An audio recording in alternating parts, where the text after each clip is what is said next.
Assalamualaikum warahmatullahi ta'ala wabarakatuh. Ini adalah jawapan bagi soalan 7 grup Laisa kamitslihi syai'un. Soalannya berbunyi, semua makhluk ada permulaan. Allah Ta'ala tidak ada permulaan. Allah Ta'ala itu kidam. Jelaskan makna semua makhluk ada permulaan. Allah itu kidam. Apa yang kidam? Jawapannya seperti ini. Semua makhluk ada permulaan, membawa maksud 4 perkara. Maksud yang pertama ialah makhluk yang diterbitkan dan menerbitkan. Saya ulang semula, makhluk yang diterbitkan dan menerbitkan, iaitu sebagian makhluk yang wujudi dan berjirim. Ingat semula takrif makhluk wujudi dan berjirim. Untuk yang ingat-ingat lupa tu, sila semak semula jawapan bagi soalan 3. Apa pula makna diterbitkan dan apa pula makna menerbitkan? Makna diterbitkan di sini ialah dilahirkan atau diperanakkan. Makna menerbitkan pula ialah melahirkan atau beranak. Oleh itu, contoh makhluk yang beranak dan diperanakkan atau terbit dan menerbitkan ialah perempuan atau betina yang normal seperti kita. Itu maksud pertama. Maksud kedua ialah semua makhluk yang diterbitkan tapi tidak menerbitkan, yakni dilahirkan tapi tidak melahirkan, iaitulah seperti lelaki dan jantan.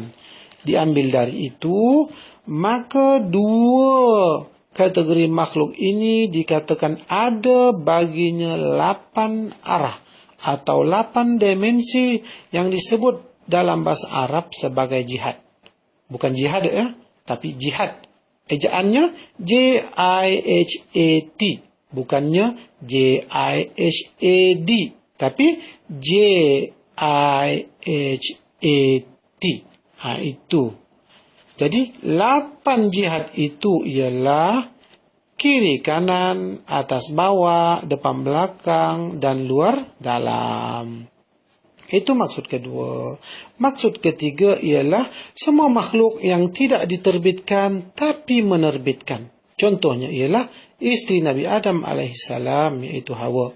Beliau tidak diperanakkan tetapi melahirkan anak dan cucu. Yang maksud yang keempat pula ialah makhluk yang tidak diterbitkan dan tidak pula menerbitkan, iaitulah semua makhluk yang bukan wujudi ataupun bukan jirim. Jadi saya ingatkan semula, kita yang ingat-ingat lupa akan takrif makhluk wujudi dan bukan wujudi itu, berjirim atau bukan berjirim itu, semaklah semula soalan 3. Jawapannya ada di situ. Diambil daripada semua makhluk itu, semua maksud itu, saya ulang semula, diambil daripada 4 maksud itu, maka sekalian makhluk ini ada 3 perkara pula. Yang pertama, semua makhluk adalah bertempat. Tidak ada yang terkecuali. Semuanya bertempat. Perkataan yang sama erti dengan bertempat adalah berdiri pada suatu zat ataupun menumpang pada suatu zat, iaitu sama ada di alam semesta atau di bumi atau di alam gaib. Yang kedua, semua makhluk adalah ditempati, iaitu ada yang menumpang pada zat sesuatu makhluk atau ada sesuatu yang berdiri pada zat sesuatu yang lain, seperti pakaian kita menumpang pada tubuh kita, binatang menumpang pada pokok, ikan menumpang pada air, dan sebagainya. Maka dikatalah pakaian itu menumpang pada zat, atau pakaian itu berdiri pada tubuh kita dan seumpamanya. Semua yang menumpang pada zat sesuatu atau semua yang berdiri pada zat sesuatu adalah makhluk. Tidak ada yang terkecuali. Makhluk itu yang berdiri pada sesuatu. Saya ulang semula, semua makhluk adalah berdiri pada sesuatu, yakni semua makhluk adalah bertempat, adalah menumpang pada sesuatu. Perkara yang ketiga pula adalah semua yang ada 8 arah atau 8 jihad itu adalah makhluk. Semua yang ada depan belakang, yang ada atas bawah, yang ada kiri kanan, yang ada luar dalam itu adalah makhluk. Maka mustahil sabit pada Allah semua yang sabit pada sekalian makhluk. Oleh sebab itu, yang pertama, mustahil Allah Ta'ala itu bertempat.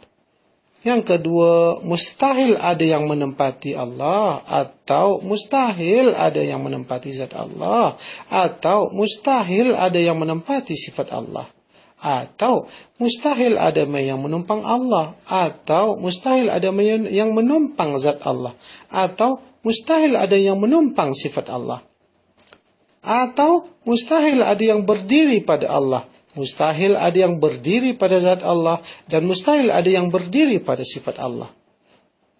Yang ketiga, mustahil ada bagi Allah itu 8 jihad, yaitu mustahil ada kiri kanan, mustahil ada atas bawah, mustahil ada depan belakang, mustahil ada luar dan dalam. Apa pula yang wajib qidam atau wajib sedia ada sejak azali? Tidak ada permulaan. Yang wajib qidam atau tidak ada permulaan itu ialah zat Allah, yaitu kudrat, iradat, ilmu, hayat, sami', basir dan kalam. Dalam perkataan lain, yang wajib qidam itu ialah kudrat itulah yang wajib qidam, iradat itulah yang wajib qidam, ilmu itulah yang wajib qidam, hayat itulah yang wajib qidam, sami' itulah yang wajib qidam, basir itulah yang wajib qidam, dan yang terakhir yang ketujuh, kalam itulah yang wajib qidam. Wallahu a'lam.